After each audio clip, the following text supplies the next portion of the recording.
Não, ainda não. Tá bem, tá bem. E aí, como é que vocês estão? Gente, que chuva, hein? Eu trouxe a chuva pra vocês. Que bottle é esse? Você tá vendo? Tá sim, deixa eu mandar foto. Ah, o morango. Vamos. Tá bem. Deixa eu ver se tem carinhas conhecidas. Tem o Chico ali, você viu o Chico ali? Não acredito que vocês vieram. Busquei. Ah, todo mundo, né? Então, a gente já começa a conversar? Vamos esperar mais uns 5 minutos. Vamos esperar. Como ainda não deu horário. Bom, alguém tem que entreter aqui o pessoal. Alguém canta? Tem um dom aí, cantar em francês, a Juliana que ajuda. Cadê meu pai? Pessoal, Pai, entretém aí a galera, tem 5 minutos aqui.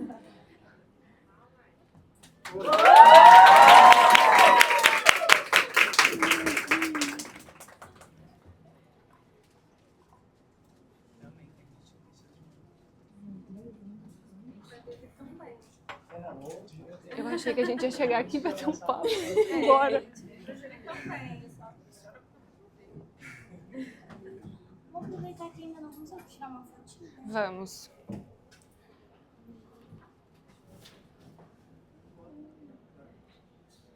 Em 10 minutos. Obrigada.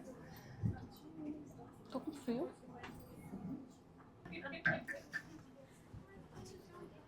Tá ligado? Boa noite. Meu nome é Juliana. Primeiro eu preciso agradecer a vocês pela presença nessa quarta-feira chuvosa. Lançamentos de livros são sempre muito especiais, principalmente pela presença de amigos, família, leitores, seguidores, pessoas que confiam no nosso trabalho e que ainda investem na literatura. Então, muito obrigada pela presença de vocês. E muito obrigada também pelo convite para mediar esse encontro aqui, desse lançamento. Você quer falar alguma coisa antes de eu começar? Queria agradecer todo mundo, agradecer a equipe da Intrínseca que tá aqui também, vocês por terem vindo de vários lugares do Rio. Eu sei que algumas pessoas até viajaram. Eu espero que esse momento aqui seja muito importante mesmo, para que vocês saiam daqui pensando na vida para sempre. Mas a gente vai falar de Clarice, então vai dar tudo certo. Vamos lá. Bom, quando eu fui convidada para mediar esse encontro, eu fiquei pensando, será que eu sou a melhor pessoa? Porque qualquer coisa que eu falar sobre esse livro, vão falar assim, é óbvio que ela tá falando isso, elogiando o livro, porque ela é amiga da Bruna, né? Mas depois eu fiquei pensando, na verdade, tinha que ser eu. Não porque eu seja importante, nem nada disso, mas é porque, lendo esse livro, eu peguei muitos detalhes muito sutis da personalidade da Bruna, e eu posso dizer para vocês que esse livro é a Bruna materializada em palavras.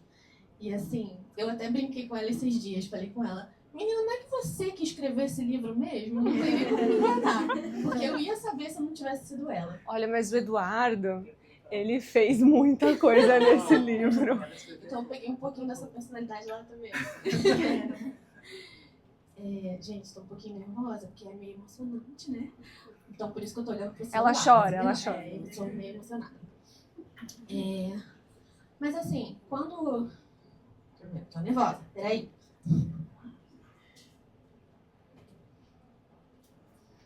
Ok.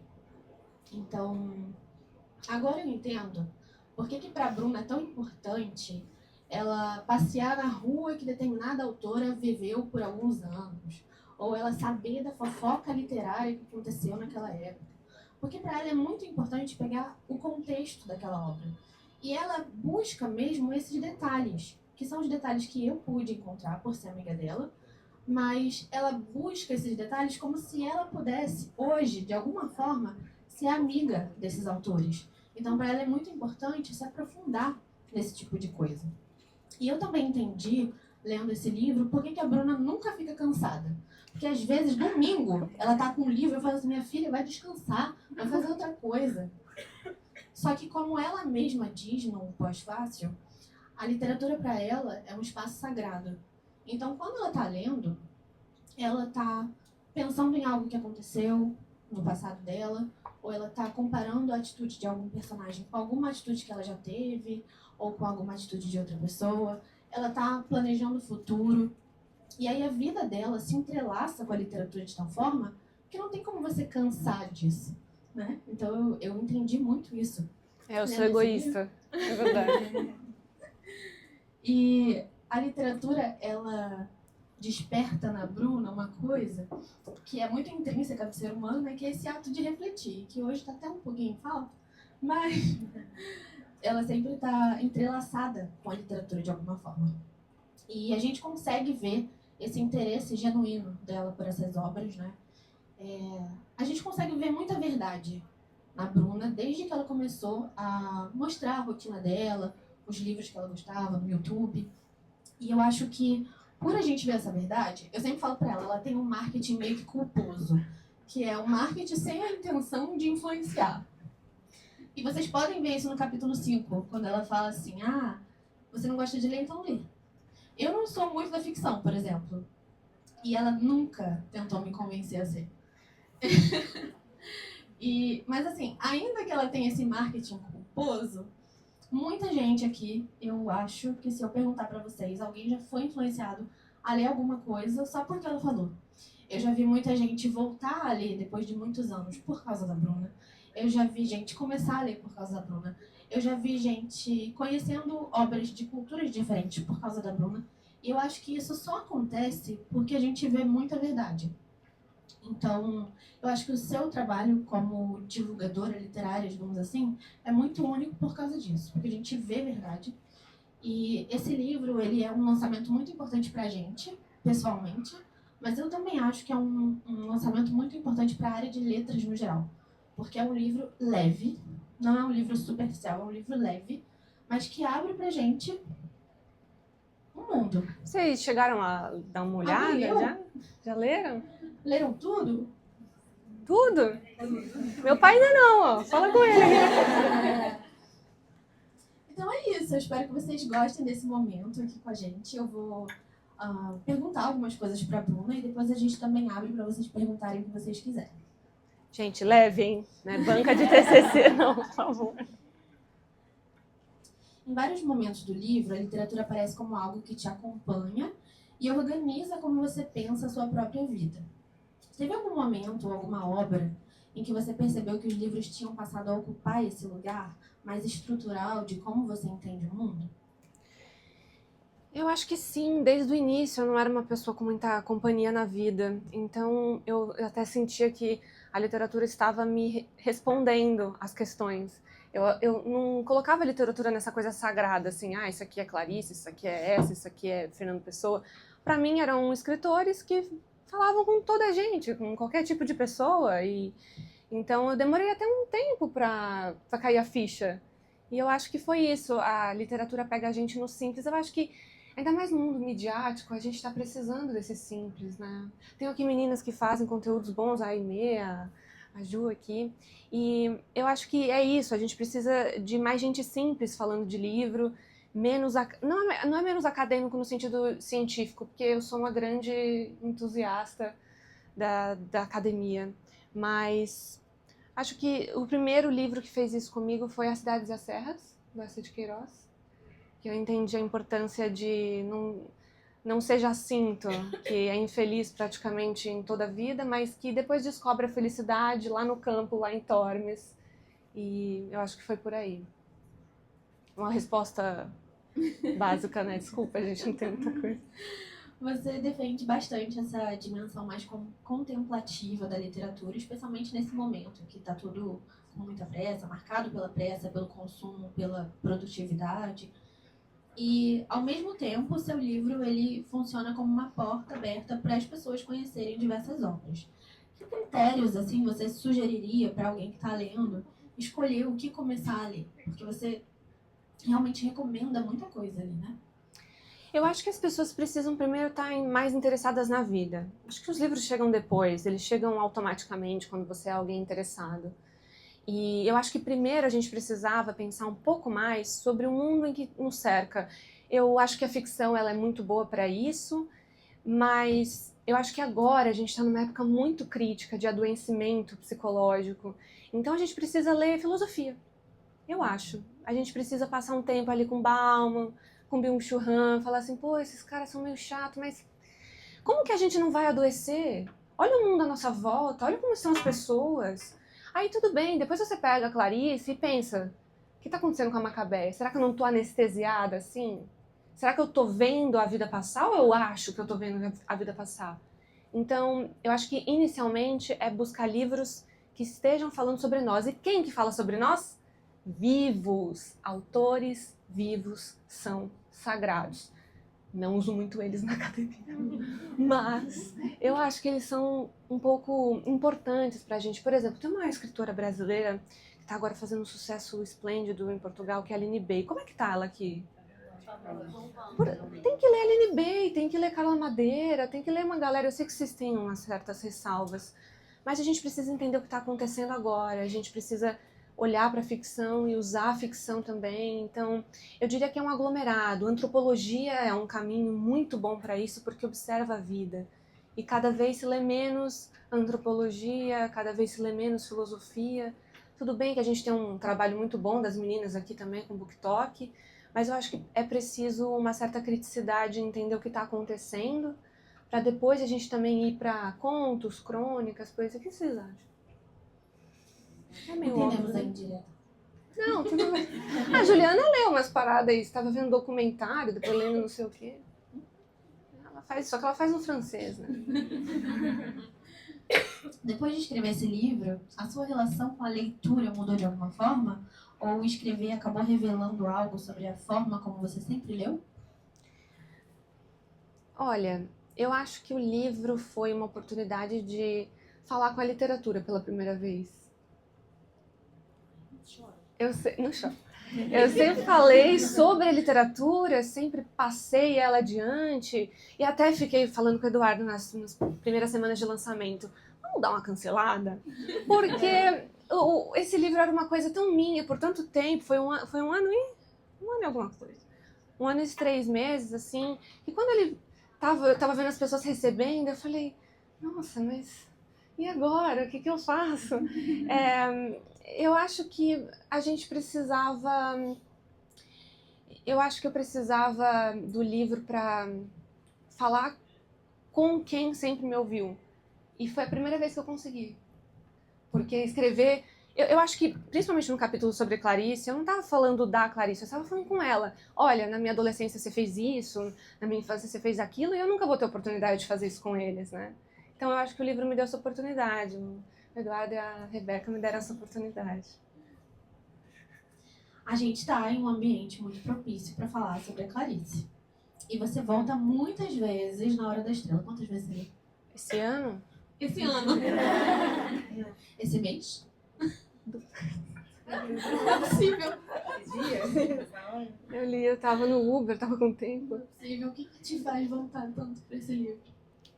É que assim, é um livro feito para isso. Primeiramente, não sou eu que sou doida, não. Porque o livro começa com a palavra sim e termina com a palavra sim. Tudo no mundo começou com sim, uma molécula disse sim a outra molécula e daí nasceu a vida. Antes da pré-história, havia a pré-história... Eu não vou recitar o livro inteiro.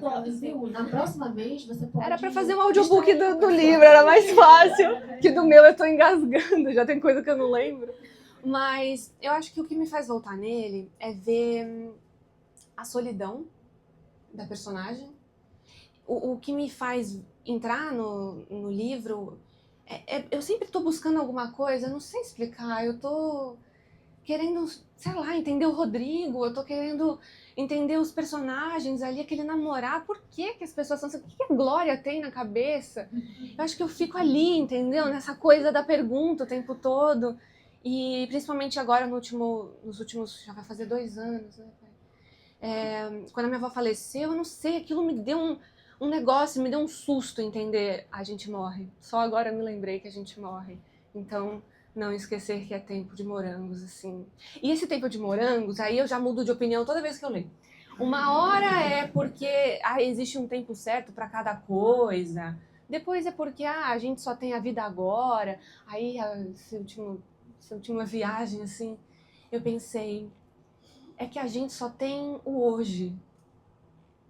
Não é nem nós só temos o agora, porque o agora, ele tá passando aqui. Mas nós temos a vida hoje. E entender isso é muito importante para que a gente, lá no final da vida, olhe, ou que a gente aconteça uma fatalidade, que a gente olhe e fale assim, não, tá tudo bem, aquela menina ali viveu. Sabe? Porque eu acho que quando a gente parte, porque existe o nascimento e a morte, né? Isso aí não é chá revelação, não. A gente só tem um tempinho aqui na Terra. E aí, o que a gente faz com esse tempo? Isso que é importante. Eu quero saber o que a gente vai usar na vida, o que a gente vai se interessar, onde a gente vai... Quais vão ser as enrascadas, os erros e os acertos, sabe? E aí, eu acho que eu fico procurando na Macabeia isso. Será uma mudança dela? Alguma coisa? Me dói ver uma vida tão vulnerável. Acho que é isso. Durante a escrita do livro, em algum momento você teve a sensação de revisitar a sua formação como pesquisadora? Os autores, as perguntas, os caminhos que foram te formando intelectualmente? Pô, amiga. Perdão. Fiz uma pausa muito longa. Não, é que pesquisadora, amiga, é complicado, né? A academia não pode saber desse livro, não. Gente, eu tô morrendo de medo de pôr no lápis. Não pode. Não pode saber, ninguém pode saber. Ninguém sabe quem Ninguém é Bruna sabe, Martioli. Desculpa, eu revelei o segredo. É Bruna Oliveira. Vai. Próxima? Vamos Não, tudo ocultar. bem, vai nessa. O que era? Eu não sei. Fala aí. Escrever o livro te mudou como essa profissão aí que você tem outra? Então, eu acho que mudou porque eu entendi que é preciso ser ainda mais simples do que eu imaginava. A academia tem um trabalho muito importante, mas é tão distante, parece que nem é de verdade. Uma coisa que me faz questionar muito a academia é o Riobaldo. Eu sempre pergunto para as minhas professoras assim, vocês já leram Grande Sertão Veredas? Só pra tirar uma dúvida, que dá uma pulga. Aí elas falam assim, sim. Eu falo, como é que uma pessoa que leu Grande Sertão Veredas... De novo. Não leu direito. Assim? Não dá vontade de... Leu direito? Sei lá, vai que o português de Portugal tem alguma coisa, né? Aí eu fico, gente, não é possível, porque eu acho que a pesquisa, ela ainda não está interessada nas pessoas. E aí, não sei, acho que... não que a literatura vai salvar todo mundo, essa parada bíblica. A Bíblia é um livro. Enfim, não é isso. Para mim, eu acho que precisava construir pontes. Eu acho que a docência é uma ponte que chega da palavra aos seres humanos. E aí, lá na vida deles, eles pensam, o que está acontecendo? Não posso ser a Macabeia, tenho que viver, tenho que respirar, tenho que ter outras coisas na vida, além disso aqui, de infelicidade. Só que quando você deixa a literatura lá no Sacro Imaculado, aliás, esse era o início do livro, o Eduardo sabe. Eu falei assim, escrevi um manual de literatura. Não vai ter para mais ninguém isso aqui. Vai ser assim, literatura clássica, música clássica, cinema francês. Aí na segunda página eu tava assim, gente, sabia que quando a minha avó faleceu... Gente, pode rir disso? Sei lá, tópicos sensíveis.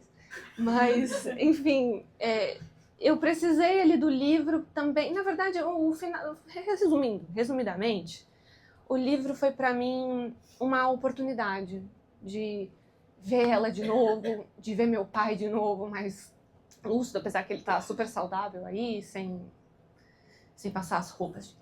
Enfim, a gente tava numa briga agora. Eu acho que o livro todo foi isso, foi esse encontro. Então, quando eu vejo a pesquisa acadêmica e a academia, sobretudo, nesse Sacro Imaculado, eu acho que se perde. E é importante o Sacro Imaculado, o Eça de Queiroz lá em cima, beleza, pesquisa científica. Eu tenho que escrever assim e eu acho que tem que continuar. Mas o que está acontecendo fora dos muros da universidade é o que me interessa. Eu tive alunos que chegavam na escola e pediam... antes de entrar na aula, posso comer? Como é que você vai chegar para essa pessoa e falar o Eça de Queiroz, lá no século XIX? Existe um mundo fora desses muros. É preciso olhar para ele. Então, não sei, eu acho que o livro mudou, mas me deixou ainda pior para o pessoal lá. Nossa, eu tô chata agora. Eu tô ainda mais revolucionariazinha, sabe? E aí, galera, consciência de classe, entendeu? Então, assim... Você costuma falar muito da importância dos lugares na literatura. Visitar ruas, casas, cidades, dos autores. Como é que o espaço físico muda a maneira como você se aproxima de uma obra? Geografia humanista. Primeiro assim, tudo começou porque eu achava interessante a relação do lugar com o livro, então eu sentia que eu já tinha visitado aquelas ruas, sentia que eu já tinha vivido aqui naquele espaço. Mas aí comecei a estudar a geografia crítica do Milton Santos. Aí você já começa a falar assim, nossa, tem alguma coisa de diferente no espaço, porque eu imaginava a geografia só como planícies, rios, terras, enfim. E aí comecei a conhecer o Ifutuan, que vai mostrar pra gente como um espaço se torna um lugar. E, gente, que ferramenta maravilhosa que é a literatura para isso. Você se torna um ser humano que habita aquele lugar pela afetividade. Isso é lindo, isso é poético. Então eu comecei a fazer essas relações. O livro chama Espaço e Lugar. Não sei nem se está no... Tá? Eu tô sendo repetitiva? Acho que não tá, né? Mas olha, o Ifutuan é uma boa referência para fazer esses vínculos aí, literatura, espaço, pessoas, e a gente precisa pensar sobre o lugar que se habita. A última. Tem como a gente relacionar a sua pesquisa, que no caso é do não lugar, com a Hora da Estrela? Vamos lá, todo mundo aqui tem uma ideia mais ou menos do que seria o não lugar? Quem não tem? Seguinte. A gente tem na França um antropólogo chamado Marc Augé. Marc Augé escreveu lá em 1992. Bom, primeiro ele era um professor na École de Ciências Sociais, blá blá blá. Só que ele era um professor um pouquinho audacioso, vamos dizer assim, porque ele começou a observar os espaços tanto no campo africano quanto no europeu. E ele começou a observar que nós estávamos vivendo mais tempo em espaços transitórios do que aquela ideia antiga de habito um lugar porque minha família mora aqui, eu trabalho aqui, era tudo perto. Vamos pensar assim, século XV, né? Não tinha nem saneamento básico, mas ele observa o mundo de uma maneira que faz a gente pensar, então, que vínculos existem dentro de aeroportos, estações de comboio, shopping centers. Nós somos sujeitos ali apenas identificáveis através de passaportes, através de dinheiro, através de documentos. Assim, nós não somos o filho de alguém, o amigo de alguém, não somos ninguém nesses espaços. E ele estuda a perda da identidade. Agora, vamos lá. A rua que a Macabeia mais cita é a Rua Acre, certo? Uma rua extremamente movimentada aqui no Rio de Janeiro, né? A gente tem ali um espaço cheio de recursos, é o coração, um dos corações da cidade, certo? Como que você coloca uma personagem que não tem nenhuma reflexão profunda numa rua movimentada? Da mesma forma que a gente olha para os não lugares, para os espaços de transição, a gente consegue ver que a Macabeia até está inserida numa sociedade, inserida numa rua, num lugar de propósito, mas sem reflexão. Então, o Marc Augé faz isso em 92, e todo mundo aqui sabe que a academia, a antropologia, ela cresce, a gente não fica com a mesma ideia inicial de sempre, a gente passa pela vida de maneira crítica. Então eu acho até um erro, não sei se eu poderia dizer assim, mas acho um erro que atualmente ainda se lê Marc Augé dessa forma, como um escritor sobre aeroportos.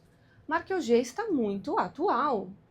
Nós, inclusive, tomamos cafés em lugares com amigas que achamos que estamos criando vínculos ali de maneira rápida, de maneira ríspida. Eu acho que o que o Marc Augé faria hoje seria um estudo da presença, não só nesses lugares. E aí a discussão fica mais interessante porque a gente para pensar que hoje muitas pessoas fazem a vida dentro de shoppings porque trabalham, a gente vê que nos aeroportos manda ajuda comissária, tudo. Então a vida da pessoa se torna aquilo. A questão principal é a presença. Então eu acho que a Macabeia, se alguém for fazer algum trabalho disso aí, pode me chamar. Porque a Macabeia, ela se encaixa num não lugar quando ela se perde desde o início de quem ela é, num espaço habitado plenamente. Então, ela não está dentro de um comboio, de um trem, de um ônibus, de algum lugar. Ela está num lugar fixo. E, aliás, num lugar extremamente importante para o Brasil e para o Rio de Janeiro. Então, se ali ela não tem nenhum vínculo, eu acho que ela vive num não lugar, e é um não lugar interior.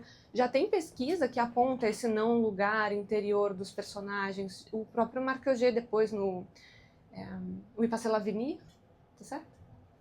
Depois a gente trabalha essa pronúncia. No Passé l'Avenir, ele fala sobre isso. Ele já usa Orwell para exemplificar as ideias do não lugar, ele já usa Kafka. Então eu acho que a gente não está delirando tanto. Mas quando a minha tese sair, se alguém se interessar, eu estou falando sobre isso só que dentro de Agostina Bessa Luiz. Aí não sei nem se eu vou passar, né? Então tá complicado. Obrigada, senhora. Obrigada, turma. Vamos passar para as perguntas de vocês? Alguém quer perguntar? Quer alguma coisa? microfone? Oi, Bru, tudo bem?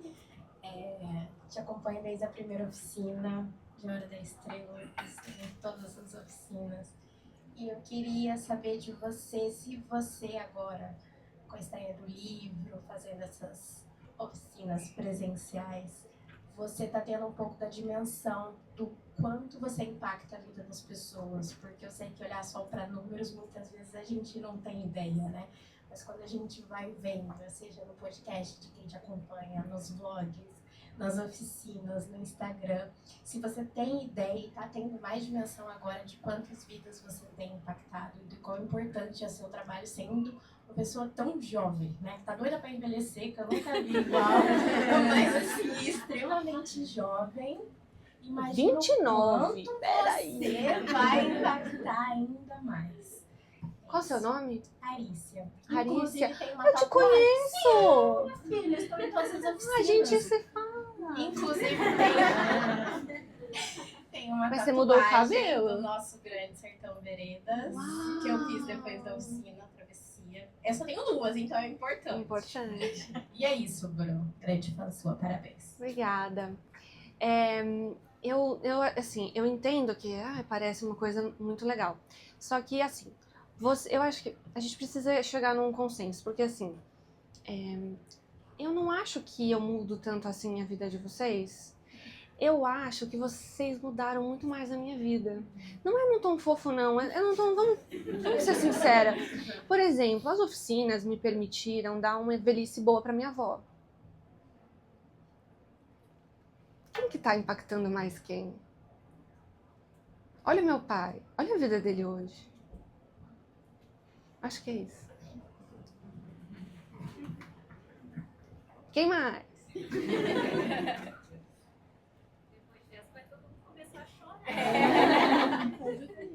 É que eu acho que a internet é muito falsa. Não sou eu, gente. O que vocês fazem em conjunto é muito mais real. Eu consigo estudar numa universidade extremamente difícil. Não é porque eu sou bonita e legal. É porque vocês estão ali olhando e falando assim, pô, essa menina aqui, vou fazer uma aula com ela. Vocês confiam uma leitura como Grande Sertão Veredas a uma menina de 28 anos. Acho que eu devo muito mais, assim. Não é num tom simplório e como ela é humilde. Não sou humilde. Eu tava no carro agora falando assim, eu sou um gênio. Entendeu? Eu tava enchendo o saco da amiga da Juliana, da Larissa. Então, eu acho que é o contrário, mas no sentido palpável, porque acho que vocês passam ali algumas horas comigo, mas vocês me deram uma vida inteira. Eu cruzei o oceano. Entendeu? É diferente. Eu acho que é mais vocês do que eu. Tá bem, vamos chegar no meio termo. Ai, que bolsa linda! Tem link? Boa noite, gente. Boa noite, Bruna, Ju. Eu sou Fabiana, sou professora de filosofia, trabalho com crianças e adolescentes no Duque de Caxias, que é uma região periférica aqui do Rio. Também te acompanho. Ah, tua cidade? Olha só, Caxias, tá no topo, hein? Também como amiga te acompanho desde o início lá, quando você dava aula na sala de aula, enfim, de presencial no Brasil, né? Bom, como filósofo, a gente fica aqui maquinando, né? Enquanto escuta vocês falando, enfim, várias coisas passam pela minha cabeça. Tem aula hoje, então também estou no turbilhão, né? Minha pergunta é como a literatura, nesse tempo, na sua trajetória, te resgata, ou te resgatou, em dias e momentos difíceis do trabalho docente? Porque eu sei que a literatura é seu trabalho, mas ela também é um refúgio. Então, se você puder contar um pouquinho dessa experiência também, como professora, como a literatura te resgata do dia a dia difícil, de um desafio do seu trabalho, ou de um aluno, ou uma turma complexa. Como é que é um pouquinho essa experiência para você? É engraçado, porque eu tenho esse lado da literatura que é o glamour, né, que tá ali na internet, mas aí eu desligo ele e vou viver minha vida. E quando você vai viver a vida, você vê muita coisa, né? Eu tenho alunos que eu vejo o impacto, assim, de serem as primeiras pessoas a se formarem, a serem até as primeiras pessoas que leem na própria família. Eu tenho, nessa última oficina de Lígia Fagundes Telles, uma aluna comentou assim, a minha mãe está aqui do lado ouvindo, porque ela não lê. Ela não sabe ler. E como você cria um discurso que pegue quem não sabe ler e quem é um doutor em filosofia? Eu acho que é uma pressão que eu também não levo para a minha vida, porque hoje eu consigo ter um tempo de conversar com cada um, assim, se vocês me chamarem, eu sempre tento estar disponível. Mas eu acho que o desafio que a gente enfrenta hoje é isso. Se nós estamos em todos os lugares, como abraçar todos os lugares? A academia não está preparada para a mãe que não sabe ler e que precisa despertar a vontade de aprender a ler, porque a leitura, ela não é acaso, ela é assimilação. Então, na minha relação hoje com a internet, com estudos, o mais difícil é entender quem são aqueles alunos, como eu vou chegar até eles, de quais áreas, de quais cantos do mundo eles são. É um trabalho que eu gosto muito, mas que eu sempre sinto que estou em dívida. O tempo todo. E eu acho que ser professor é isso, né? A gente tá sempre em dívida com o mundo, porque a gente tem tanta coisa que a gente gosta, né? E eu quero que todo mundo veja, eu quero que meu pai veja, eu quero que a Juliana veja, a Juliana não aguenta mais receber link. E aí, chega um momento que eu falo assim, ai, calma também, não dá pra chegar em todo mundo ao mesmo tempo. Então eu acho que também exige um passo de formiguinha. Pensar assim, olha, dentro do possível eu tô tentando. Mas aí também entra aquele outro lado, né? Tem que ser possível. Porque como eu falei, a gente lida com muitas situações dentro do Brasil e em Portugal também. Não pensem que não. Então é preciso resiliência, né? Eu acho que é preciso Riobaldo. Mas... levanta aqui, fala aqui. Boa noite, Bruna. Queria voltar um pouquinho no tema que a Ju falou, dessa sua vontade, dessa sua gana de estar nos lugares onde se passam as histórias. Uhum. E queria saber de uma percepção sua pessoal mesmo, como é para você se estar presente naquele lugar te faz entender melhor o que aquela pessoa estava querendo dizer, ou se isso não faz nenhuma diferença, ou o lugar da sua imaginação também. Como é isso para você, né? O valor da imaginação ou o valor de estar presente no Rio de Janeiro, no Leme, te faz entender melhor Clarice? Uhum. Como é isso para você? Eu acho que eu sou um pouco egoísta na vida. Eu não acho que ser egoísta é ruim. Eu gosto desse adjetivo, inclusive. Eu acho que dentro das medidas cabíveis é importante. E para mim é importante estar ali porque é a única forma que eu tenho de estar perto. Não tem como eu chegar mais perto de Clarice. Não tem como eu chegar mais perto de de Fernando Pessoa. Então quando eu vou ali... Gente, essa menina, na rua, Gustavo, não sei o quê. Gustavo Sampaio, 88, apartamento Toda feliz. 701. Não que eu seja stalker. Então assim, eu gosto de estar nos lugares para ver o que eles viram, saber onde eles andaram, ver como tá agora. A casa do Essa tá super remodelada lá em Póvoa de Varzim. E eu acho que é a forma que eu tenho de ficar ali. Ah, se a gente não gosta de ficar com a família, eu acho que é o jeito que eu encontrei ali de ficar perto deles. Mas vale a visita ao Leme. Sai lá da Gustavo Sampaio, vira direita, vai pra Mureta, come ali, vai andando até o Drummond. É legal, é legal. Obrigada. Última pergunta. Ih, pode ser a última da última, Eduardo? Deixa a última na última. A última da última. Fala rapidinho que dá 4. É bem rápido mesmo. Eu vi que você, na parte do livro, você mencionou até o nome de uma aluna que você ajudou lá no Lídia, exatamente.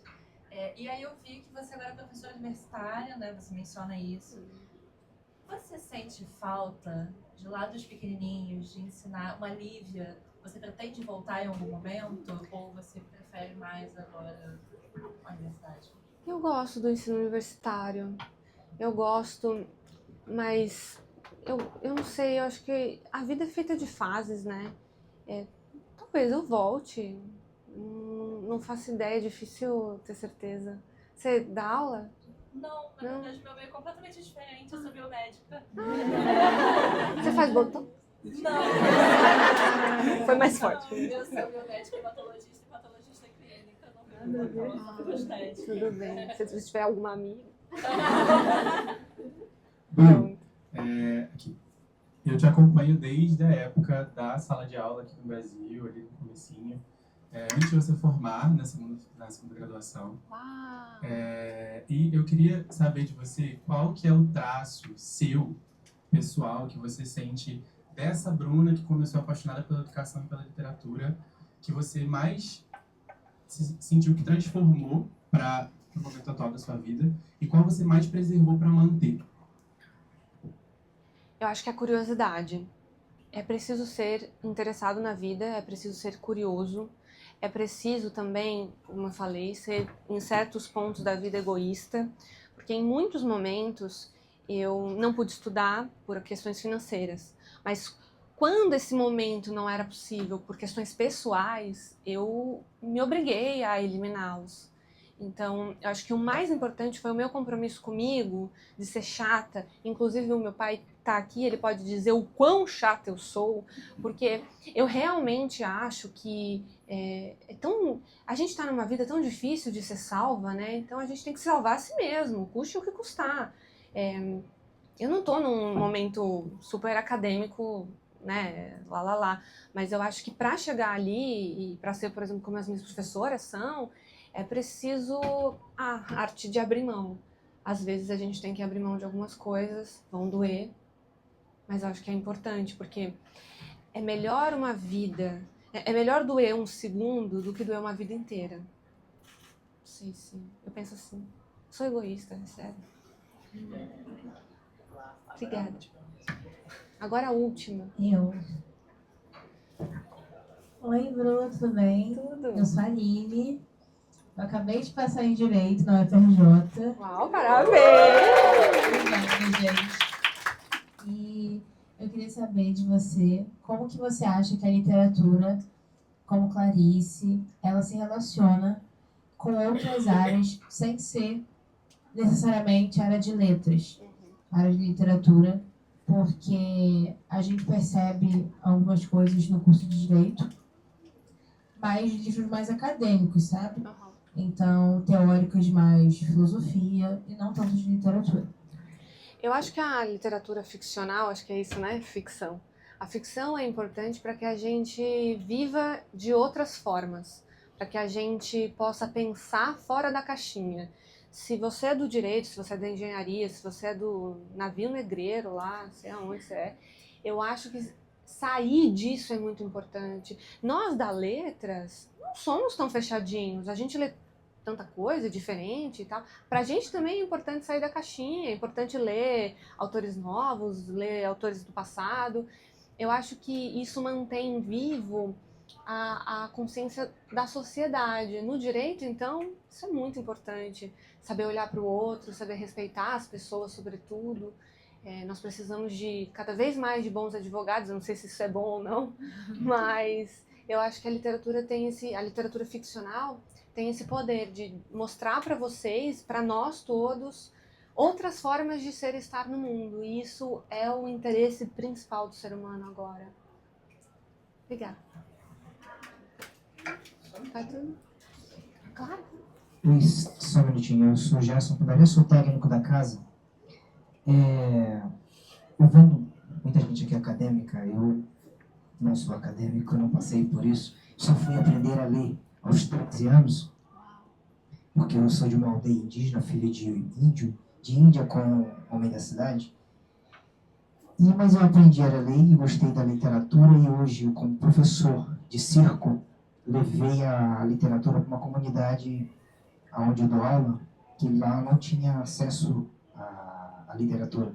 Era só um prédio, um galpão, onde a gente dá aula de circo para crianças, jovens e adolescentes. E eu montei uma biblioteca. E só te avisando que eu vou levar a tua literatura e o teu trabalho para que essa juventude conheça.